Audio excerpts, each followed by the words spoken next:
The China in Africa podcast is brought to you in partnership with the Africa-China Reporting Project at Wits University in Johannesburg. The ACRP promotes balanced, considered reporting on China-Africa relations through training programs held throughout the year.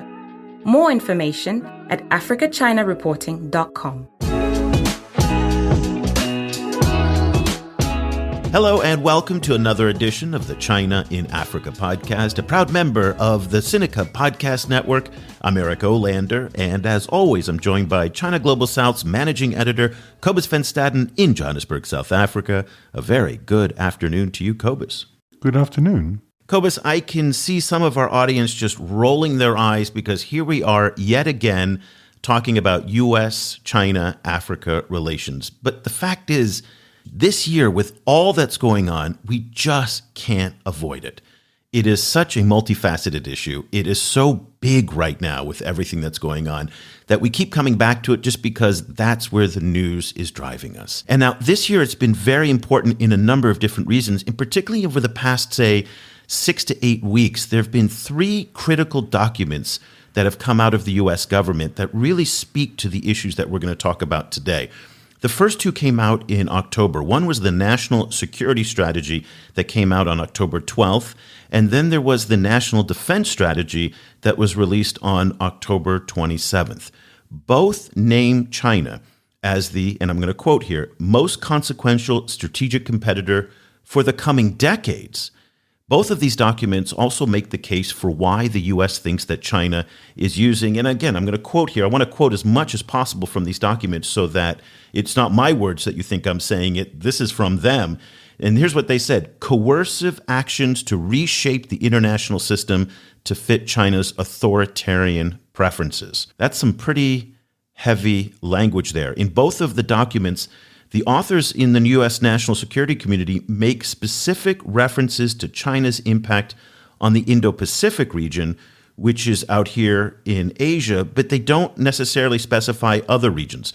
So it's interesting, Cobus, that when it comes to Africa, the Biden administration appears to be taking an entirely different approach. Last August, the National Security Council published an updated strategy for sub-Saharan Africa. Now, this was the first time that U.S. foreign policy had been updated for the continent since 2019. And you'll remember that's when the Trump administration launched its Prosper Africa strategy. And if you recall, back then, former U.S. National Security Advisor John Bolton, he gave this memorable speech at the Heritage Foundation where he mentioned China 14 times. And a lot of the criticism was that, was this a speech about Africa, or was this a speech about China and to some extent Russia? This time, Secretary of State Antony Blinken unveiled the new policy, and he didn't mention China once by name, and that was by design. The new strategy really downplays China, but you could definitely see that it was on his mind during his address in August at the University of Pretoria. It was a conviction born of the struggle of generations of Africans whose destiny had been determined by colonial powers. This inalienable right depends on a system of rules and principles, which Africans have helped forge over decades through their leadership in institutions like the United Nations and the African Union.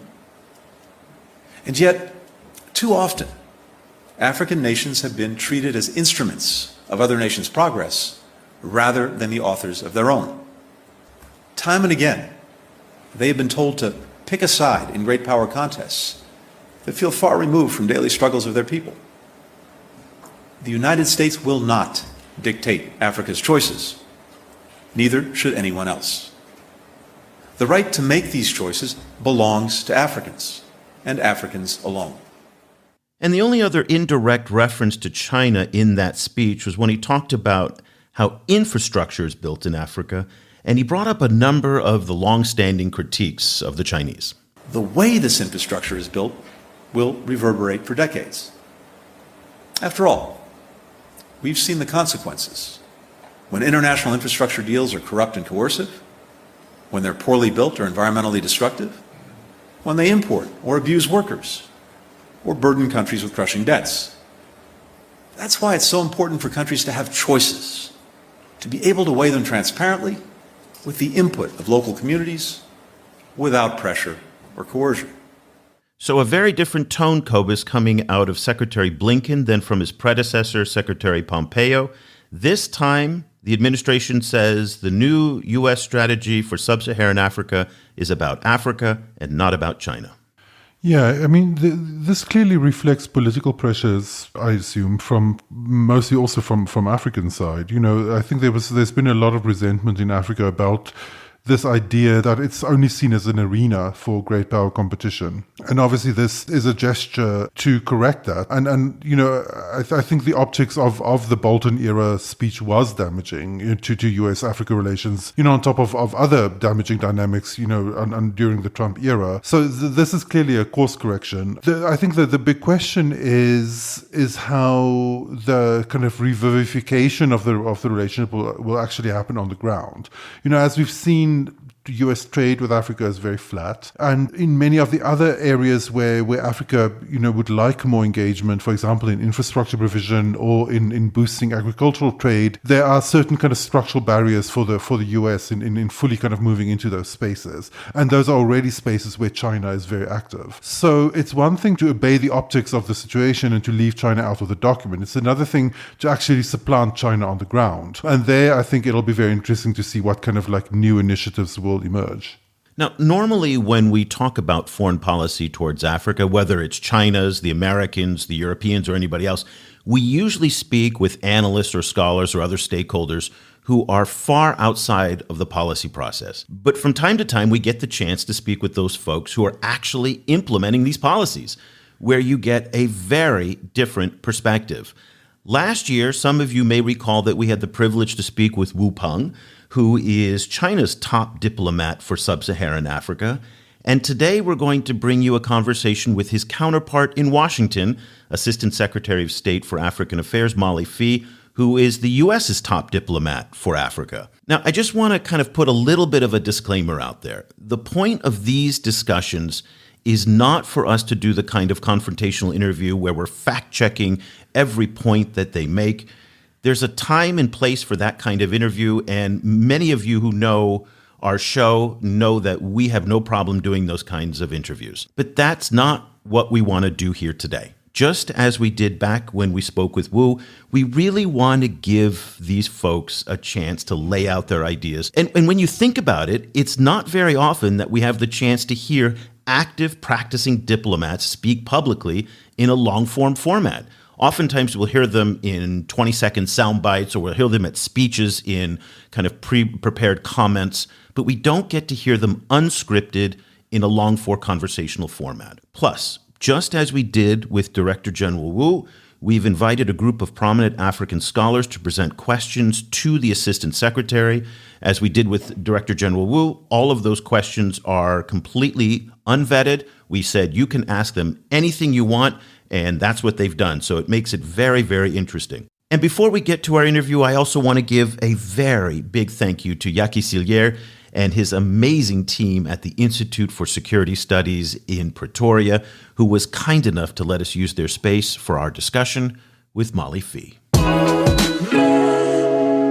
Assistant Secretary Molly Phee, welcome to the program. It's wonderful to have you on the show. Hi, Eric. Thanks so much for including me. I'm delighted to have the opportunity to talk to you and Cobus. It's really an honor for us. We're at a fascinating time now in U.S. Africa relations. Together with your colleagues on the National Security Council in the White House, you launched a new foreign policy strategy for the continent back in August. In fact, you guys did it right down the street from where we are sitting right now over at the University of Pretoria.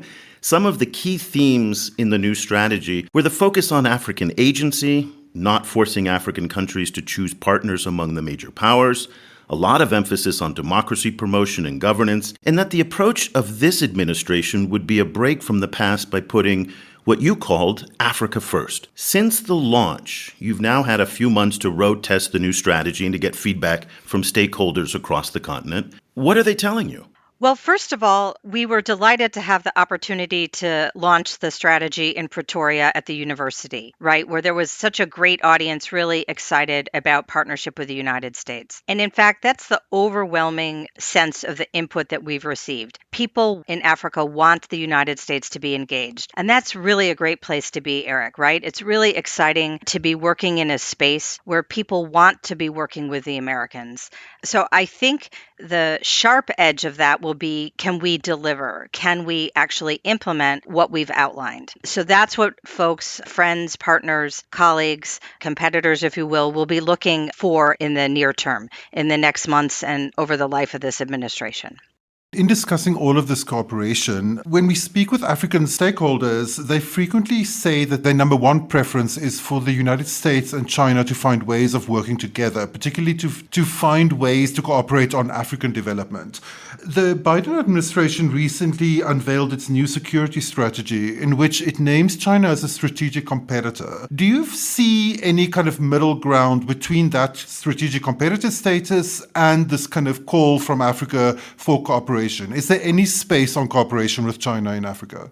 Well, certainly. But first, I would like to say, if we did a thought experiment, if China didn't exist, would the United States be engaged in Africa? And the answer is absolutely, because we're engaged in Africa because of our own interests and African interests and our belief that a stronger, more rewarding partnership will benefit both partners. I'm like an African. I don't like to see our relationship in Africa defined by the geopolitical issues between the United States and China. I think it's important to recall what Secretary Blinken said in November last year when he traveled to Dakar and spoke directly about this, as well as in his speech at the ECOWAS headquarters in Abuja. And he talked about a cooperate, compete, or contest formula. So we recognize that much of China's engagement in Africa has been positive for Africa, and that's an area where we can be cooperative, particularly in supporting the development of infrastructure. But we do things very differently from China, as you know. We have different values, different interests. We're looking for different outcomes. So we are going to, in effect, at times compete in Africa, and where we see China undertaking harmful behavior, we'll contest. You mentioned that people really want to see if the United States is going to deliver. And again, you're behind the eight ball a little bit here because B3W was announced. Not much came of that. PGII, another infrastructure initiative, was announced. We're still waiting to see if there's some results. The key right now in Africa is that people are suffering from the harmful effects of the war in Ukraine. They're suffering from the harmful effects of global climate change. There's so many issues right now that are bearing down on so many countries here. So the pressure's on to deliver. Next year, at this time when we talk to you, what are some of the things that we should look for that you're going to point to as proof points that this new policy and what you talked about, are you going to fulfill those promises? What should we look for? Well, Eric, I would say that we don't have to wait for next year. We, the United States, have mobilized, along with our partners in the West, to provide a substantial increase in support for Africans reeling from the consequences of the Russian invasion of Ukraine. Right? So we've all seen the challenges, and I don't think it's fair to say that anybody anticipated quite how dramatic the global impact would be, particularly in Africa, with the shortages of commodities, the shortages of fuel, the increase in pricing and shortages of fertilizer, the inflationary impact. Well, we've stepped into that space. We have more than doubled our traditional investment in food assistance and food security in Africa. We went from about 400 million to more than 800 million this year alone to help our African partners deal with this challenge, because we recognize they're skating off the dramatic impact of COVID on the economies. And that's another area where we invested already. You know, we sent nearly 200 million vaccine doses to about 44 African countries since President Biden took office. And we've increased our spending also to help African health systems deal with that crisis.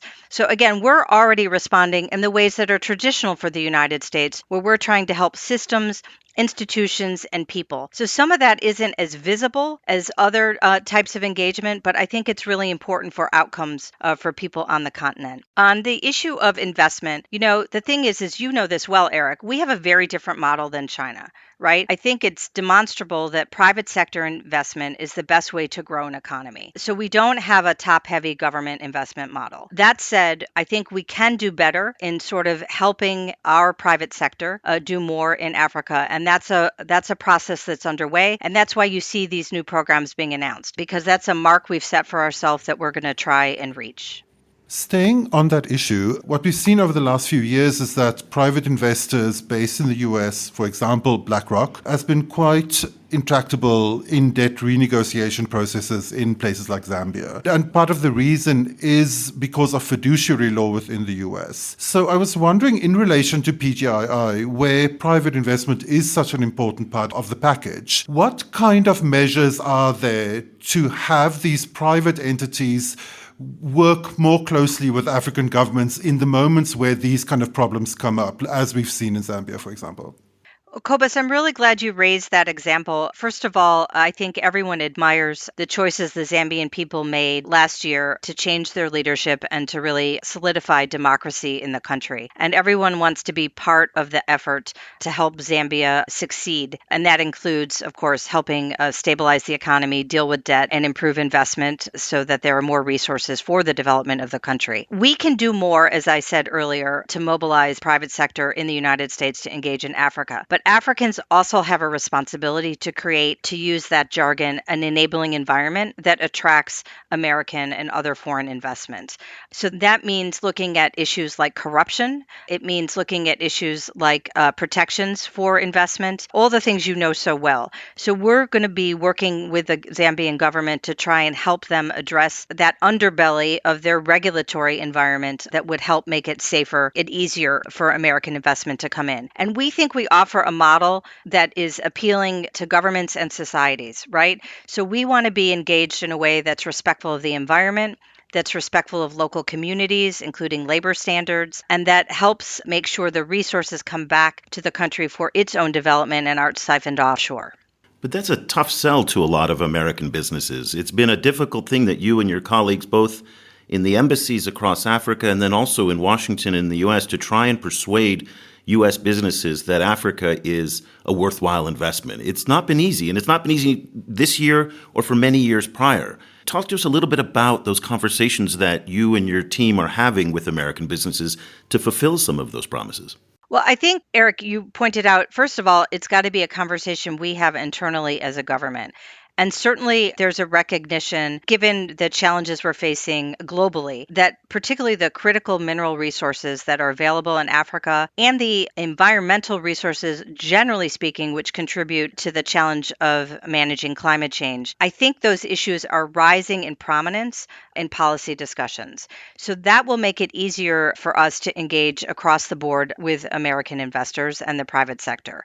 Secondly, I believe American investors and the private sector are awakening to the dynamism in Africa, right? To the population, to the opportunities in the markets. So we are a little bit slow, I think it's fair to say, but I see a new consciousness that we're going to work very hard to capitalize on and to engage. But again, it's got to be a partnership. We need the Africans to pull. Let me jump to a related topic. AGOA, the trade preferences program established by the United States to help bring African trade into the United States, is set to expire in 2025. So we need to look at how we handle that program going forward. And that's a dynamic discussion that's underway. And I want to hear from Africans about how they can use a program like that better to develop their economies and how we can have a win-win situation for Americans and Africans. And in that space, I'm looking at the efforts to develop the free trade area, right? What sort of deals can be constructed across those two types of programming?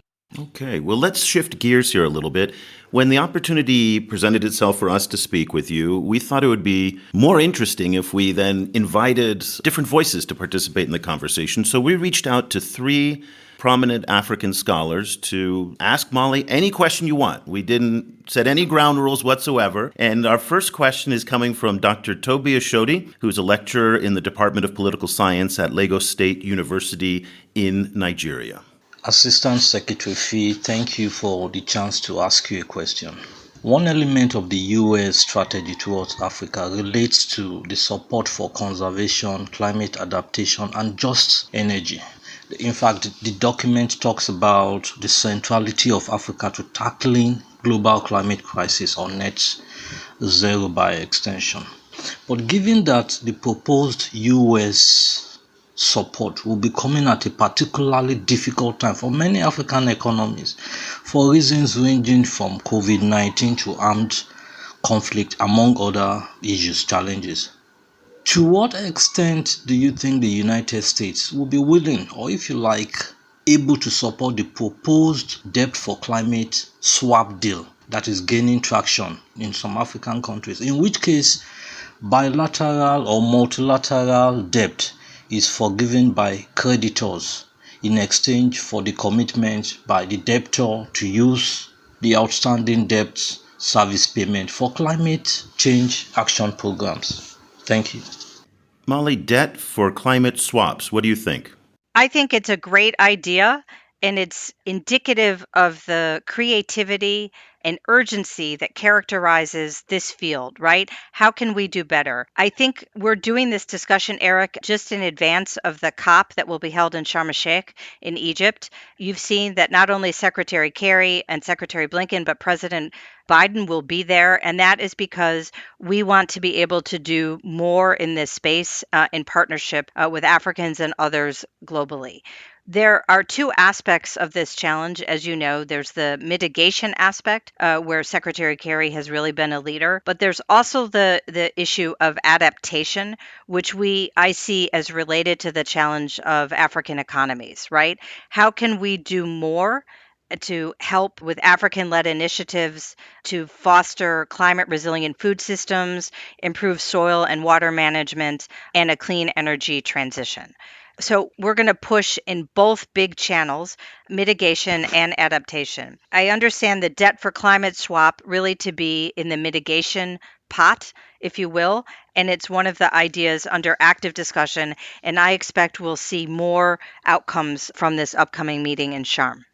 There's been pressure on African countries not to factor natural gas in as part of their climate transition plans. At the same time, we've also seen, due to the crisis in Ukraine, Secretary Blinken, for example, doing work to facilitate gas connections from Africa to Europe. So do you see a contradiction there? And I was wondering how you see the role of natural gas in Africa's energy future.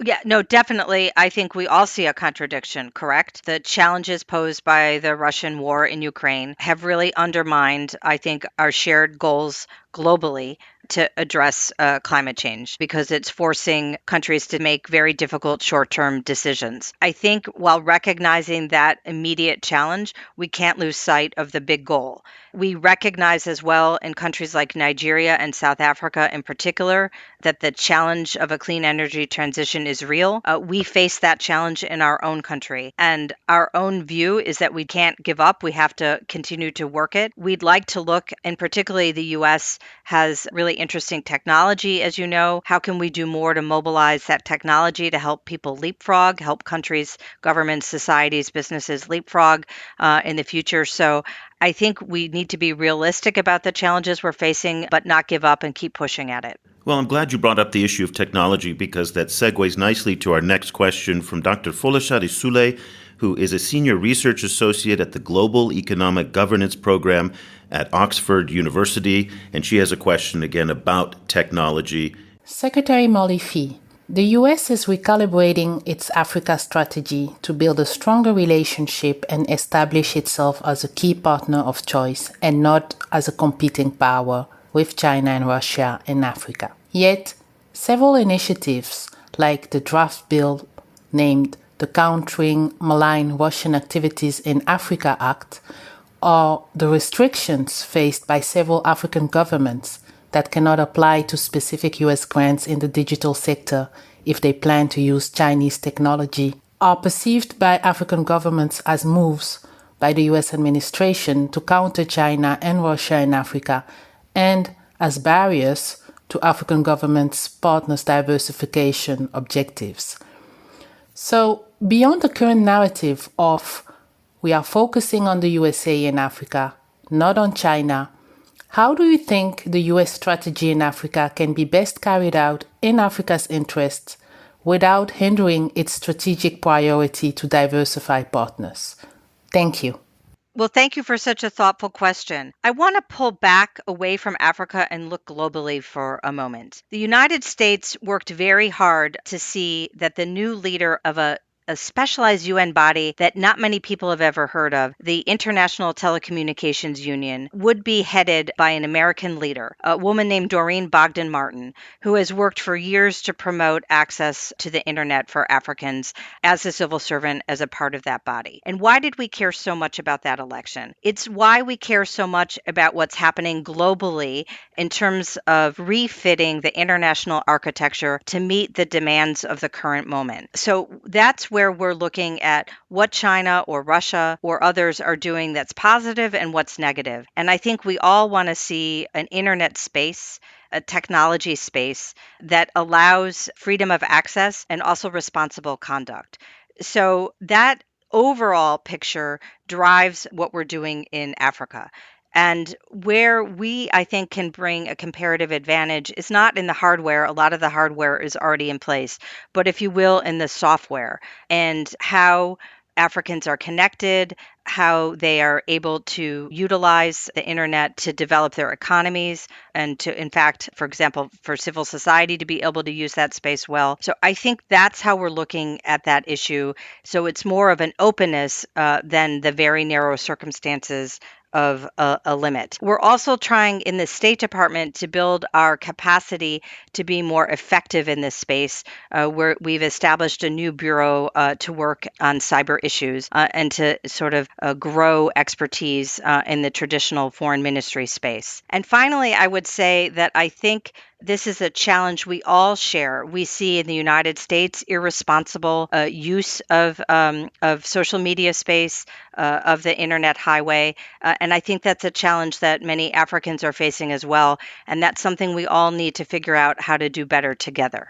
Staying on the global level, President Biden's national security strategy characterized China's particular kind of challenge to the United States as its capability to reshape the international order. But what we frequently see in Africa is that African countries and other parts of the global south frequently find themselves excluded from the international order in key ways. And so China's calls for reform of the international order frequently have quite a sympathetic audience in Africa. So I was wondering what the United States' plans are for making a more inclusive national order. Or is it a situation, as Chinese actors frequently say, that this is actually a coded way of trying to maintain hegemony? No, I disagree with that characterization. I think you saw this fall during the high-level meetings at the United Nations, President Biden talk about the need for an African voice on the Security Council and in general reform of the Security Council, because it's clearly not working in current circumstances.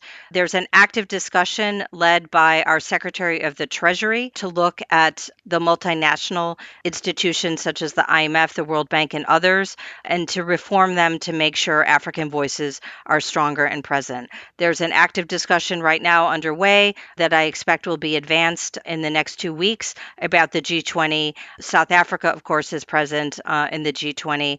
Is there an opportunity for the African Union to be present? So we are looking very carefully, again, at the global architecture and looking at how we can update it in partnership with our friends and allies across the globe to make sure that it works for this current moment. And Africa absolutely has to have a seat at the table and be part of that discussion.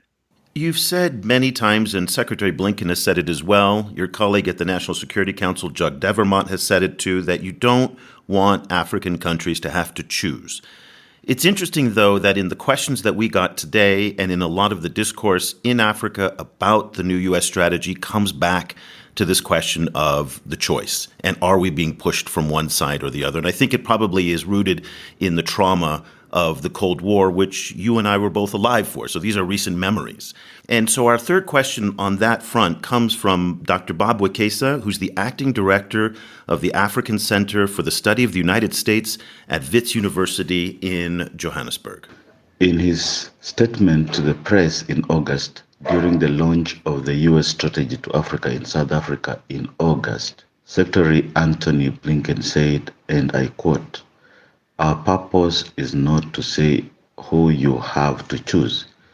It is to, in effect, offer a choice." This was with regards to African countries, empress of China and Russia. Yet, Various sections of the 17-page strategy talk of countering Russia and China in Africa. How does one reconcile these contradictory positions? Can you speak to that anxiety that is very much present today in many of the conversations here in Africa?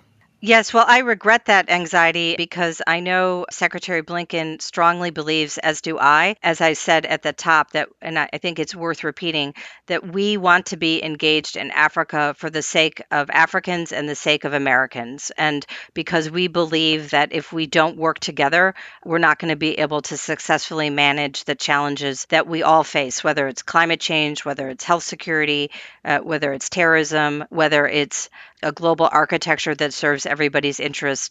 We genuinely believe it's better for both sides if we're working in partnership. And that partnership is not defined by Russia or China. I would say that what we're looking at in the continent with regard to Russia or China are actions that we believe harm Africans. Right? That's a different way of defining the problem than as a sort of a Cold War construct, Eric, of like checking each other in a third space, right? This is about what does Russia do in Africa and is it helpful to Africans? What does China do in Africa or globally and is it helpful to Africans? I think, for example, it's clear to most observers that engaging the Wagner group is not helpful. They're just stripping resources out of the country and sending them back to Moscow, and they're reckless with civilian lives. We don't think that's positive for Africans, and I assume most Africans don't as well. Of course, the Chinese picture is much more complex, as we've discussed. Much of the Chinese investment in infrastructure has been helpful to African development, but there are also real questionable practices about Chinese investment, for example, in critical minerals and other practices. I think globally, we would like to see, again, the international architecture be amended and adjusted and updated to serve everybody's purposes to have open, free, prosperous, secure society. We're not confident that China is always using the international architecture to achieve those goals. So that's how I would address that anxiety, Eric. So far, we've spoken a lot about how external actors will act in Africa and with Africa. But I would like to flip the question a little bit and ask you from your perspective, if you could step into a position where you could give advice to the African Union, for example, how would you advise them to act differently with external actors? Like, what could Africa do to strengthen its own position in relation to external actors? Well, I'm not sure that I would feel comfortable giving advice because I really do believe, as we talked about at the outset, in African agency and African capability and making decisions for Africans. But I would note in the National Security Strategy that was recently released, the first third of the strategy focuses on investment in the United States. The recognition that we cannot project the way we want to project if we don't repair our own fissures, and don't address our own internal challenges. So when we are stronger as a nation, we'll be more effective globally. And so that would be a good analogy for African governments and societies, that they should tackle their own governance challenges. Are they doing the best they can to make sure their resources are developing their own societies? Are their security services predatory against their own people? So I think that's a good model for us, that we need to be humble about our own challenges and do the work we need to do to improve our position. And that's probably good advice for anybody, whether a country, a government, or a person. Okay. Well, Molly, just very quickly before we go, because I know your time is very limited with us, I just wanted to kind of close our discussion with a little bit about your own personal story and your journey as a diplomat in the State Department. Today, you're one of the highest-ranking female diplomats in the world. The State Department historically has struggled in promoting women and people of color and underrepresented communities. They're working to try and change that, from what I understand, but it's still very much a work in progress. Can you tell us a little bit about what your pathway has been and the challenges you faced as a woman in diplomacy, and maybe a little bit about what the State Department is doing to make it easier for younger women to come up in the ranks? Well, I really appreciate that question, and I don't view it as a negative. I'm really delighted to be a woman, and I'm really fortunate and very conscious how fortunate I am that I was born in the 20th century in the United States and had the opportunity to grow up and have both educational and social circumstances that allowed me to develop my capabilities to the degree that I've been able to do that. And of course, I haven't done that on my own. I was supported by my family, by my community, and again, by the position in which American society was when I was growing up. So I recognize every day my good fortune, and I feel a responsibility to sort of share what I'm able to with other girls and women who aren't in such a fortunate position. With regard specifically to the State Department, Secretary Blinken is passionately committed to doing more on diversity, equity, and inclusion. He really wants all of us to move beyond sort of stated commitments to these principles to concrete action that makes a difference. And so we're all challenged in every way, whether it's informal encounters or systematic change, to create opportunities for people who don't look like the traditional, as they say, pale, male, and Yale leader that was historically dominating our foreign policy establishment. I'm also from the Midwest, and my undergraduate degree was from a great public university, a land-grant college, Indiana University at Bloomington. That's a big difference. I'm proud to be like President Biden, who's not a graduate of the Ivy League. With no disrespect to the Ivy League, one of the great things about America is the proliferation of educational opportunities in universities all over the country. So I represent that quote unquote minority as well. So I honestly, Eric, have found in my experience as a diplomat that people view me primarily as an American, not a woman. They see me as an American, and I represent the power and privilege of the United States, our Constitution, our example, our leadership. So that has been helpful in circumstances and societies where people are less used to dealing with a woman in the public space. Molly Phee is the Assistant Secretary for African Affairs, the top United States diplomat for Africa. Molly, thank you so much for taking time out of your busy schedule to talk to us. We really appreciate it.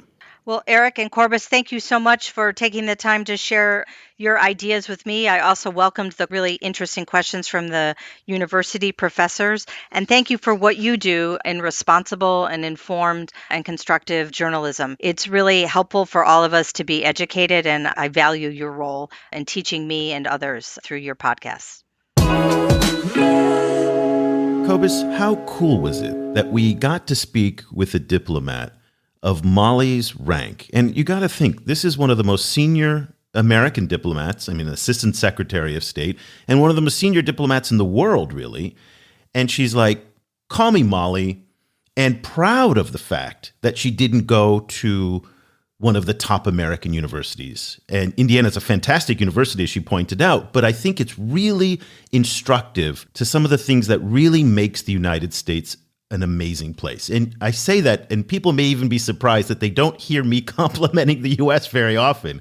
I think I'm known as more of a critic than you are these days. But to me, I love the fact that it is so accessible, and that, can you imagine talking to, her equivalent in France? No way would the French Foreign Ministry allow you to call them by their first name, and would they be proud that they didn't go to one of the grandes écoles? It's just, this is not something that you see very often in diplomacy and in high-ranking government officials. Yes, it was a massive, massive honor to speak with her, and, fascinating on many different levels. And I agree with you that it is really notable, I think, that, that the current administration is taking this kind of anti-elitist direction. And it's very encouraging, I think, particularly in an African context, because Africa is so excluded from these kind of circles of power. So I think it's really refreshing and important. But this elitism that we've talked about is not a Western thing. It's very much an African thing. And we've talked about it in the context of your foreign ministry at DIRCO, where if you are not from the right political party, if you're not part of the ANC, if you didn't go to the right schools, you don't have the right connections, you don't get into the foreign ministry. And this elitism is not, again, something that's unique to wealthy governments. Yes, I'm sure, kind of DIRCO people, if they ever listen to our podcast, which I don't think they do. They don't listen to our. I have no worry whatsoever about anybody from DIRCO listening to our show. I think they kind of object strenuously, but from what I've heard, that is how it works, that, kind of one does need connections in order to move into that space. And I think that's also true for many other African countries. And it ends up really diminishing their capacity, particularly because, as we've discussed many times, people who have China capacity tend not to make it into those circles. So it ends up being bad for these countries at the negotiating table. But, most of the times, what's at stake is domestic issues and domestic pecking orders and so on. Yale, male, and pale. I'm going to use that one. I thought that was very, very creative. Listen, the State Department still has a problem with being too Yale, male, and pale, but at the same time, people like Molly are evidence that it is at least trying, and there is some progress. So I think that's good. Let's now shift to the policy. Let's talk about the substance of what she said. Again, I am a little bit dubious in the sense that I think, as Molly mentioned, it's really going to come down to whether or not the United States delivers. All of Secretary Blinken's fancy words, all of the talk about this is for Africa, that's all great. It's wonderful. But at the end of the day, they're going to have to come through with facts on the ground. This means that PGII, which was the successor to B3W, which is these big infrastructure projects, they're going to have to come through. They're going to have to show some results. The policy simply cannot be, we are the country of PEPFAR, a policy of 15 years ago. New ideas, new initiatives, and more than just we're competing with the Chinese has to come forward from the United States in order for the policy to live up to its potential. I agree, but I think there's even a broader challenge, which is that China didn't arrive in Africa in a vacuum. Chinese engagement with Africa happened against the context of Africa's early engagement with other partners, and particularly the limits in that engagement. So in that context, even though a lot of African governments have strong reservations about certain aspects of doing business with China, they frequently have no other choice, because China does offer radically new development options and kind of partnership for particularly infrastructure. So that reflects the kind of plateauing and I think atrophying, of the traditional relationship between Africa and its traditional development partners like the United States. So what is really important is not only for PGII itself to deliver, which is very important, but more specifically for these countries to start, I think, thinking about new development paradigms. They need to, the development space itself needs to be shaken up, particularly in relation to the challenge posed by climate change. So one needs new thinking and new forms of engagement rather than just re-energizing old forms of engagement. And there, I think, the real challenge lies. Well, there's going to be a number of big challenges ahead for Molly and her team at the State Department in order to implement this policy. First and foremost, we've been talking to a lot of people, and there's been a lot of coverage about the fact that the State Department in Africa remains understaffed. So it is a very big agenda, and this is one of the challenges for the United States, is that unlike the Chinese, who don't want to be all things to all people, the United States still insists on covering everything, on being the leader, or at least, driving the conversation in human rights, in health and security, in military, in culture, in, norms and standards. I mean, so many different things.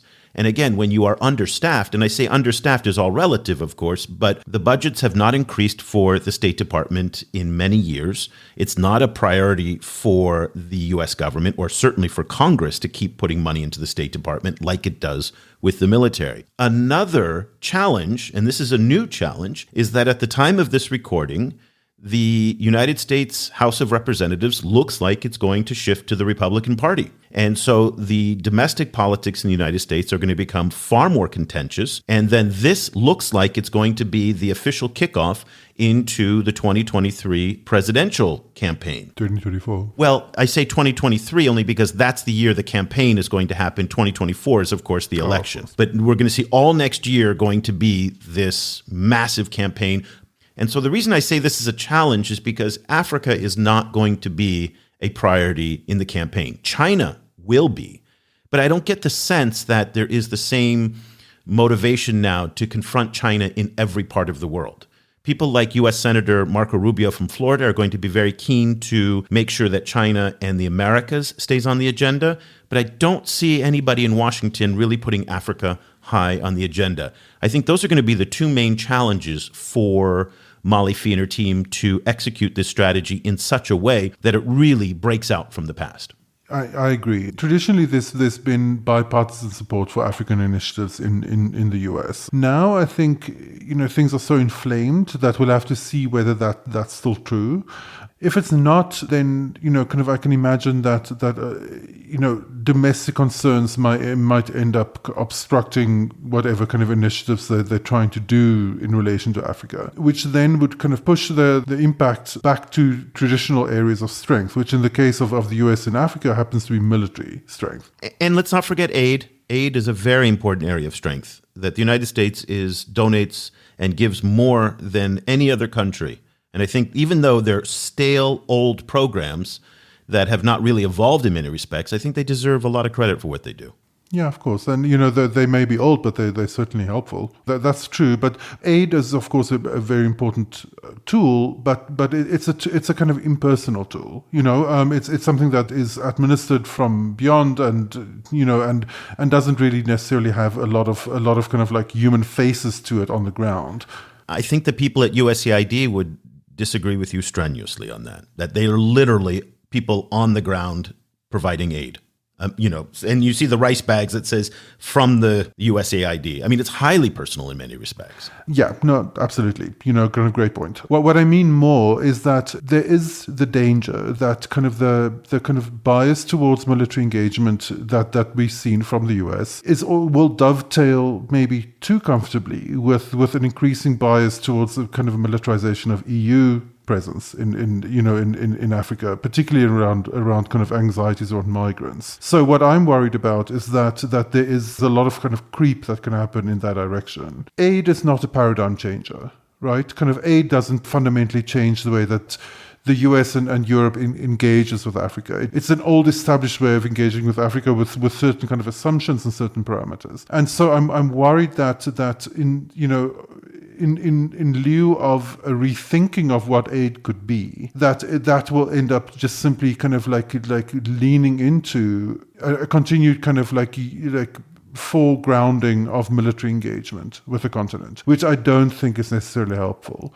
Do you remember that event that French President Emmanuel Macron had in Montpellier? I think it was last year or the year before, when he brought those youth activists up on stage and they just lit into him. Yes. And they just said, we are tired of the aid. We are tired of the paternalism. We want to be treated as equals. We want to do business. We want opportunities with you.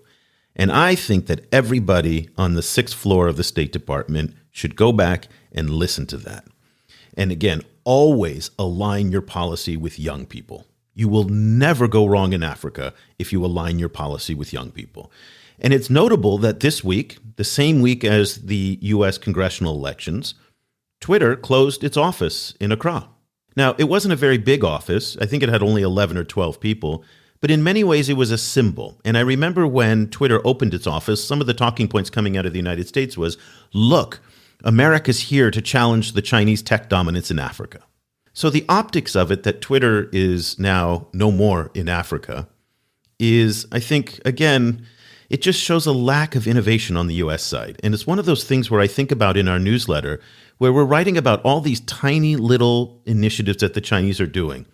And it's the things like the air bridge between Addis Ababa and Changsha in Hunan province of bringing tea and bringing coffee. And it's the avocado deals and it's the tech deals. It's these small things. It's not necessarily the big, giant initiatives, but you add up every single day these tiny things, and that amounts to a lot of dynamism and momentum in the policy beyond just traditional aid initiatives. And that's what I think is missing from the U.S. policy.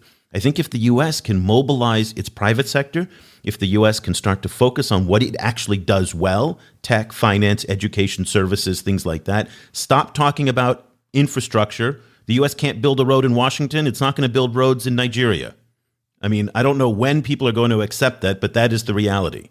But we do things exceptionally well in some areas, and for some bizarro reason, we don't lean into those areas that we do well. I don't understand that, but that's where I think that they should lean into. Yeah, I agree. But, we've been saying that for a long time. We've been saying for a long time that the US is strong in services and education and media, but these are all run by private sector companies with very tight, very kind of beady eye on their shareholders. So and the problem is that Africa is still largely framed in relation to, again, aid, in relation to charity, right? Kind of so when Silicon Valley comes to Africa, it's always in the form of some kind of aid initiative or some kind of help initiative. It's always going to be like saving poor people rather than finding markets. Whereas the Chinese don't have that bias. They do see Africa frequently as a market. I mean, an underdeveloped one, albeit, but still, particularly they have this kind of future-oriented kind of view of future African markets, which we don't see in the US. There isn't much interest in future African markets in the US. So again, that would be great. Am I optimistic that it's happening? No, frankly. It is cool, though, that, again, they dialed down the China rhetoric in the policy. That, to me, was a smart move. I think the authors of the strategy deserve some credit from that. But at the end of the day, writing a policy like what they did and executing it are two radically different things. Here we are in November. The policy was unveiled in August. So you and I follow this as close as anybody else. I haven't seen any brand new big innovation. And I think, again, the clock is ticking down for this administration. They are about to enter into lame duck status next year. And so, again, they're not going to get much through Congress. They're certainly not going to get any new funding. So if they're going to do some big things and if they're going to change the narrative, this is the time to do it. This is it. I think once you get into next spring or into the summer, forget it. It's never going to happen. So just, again, the nature of American politics being what it is.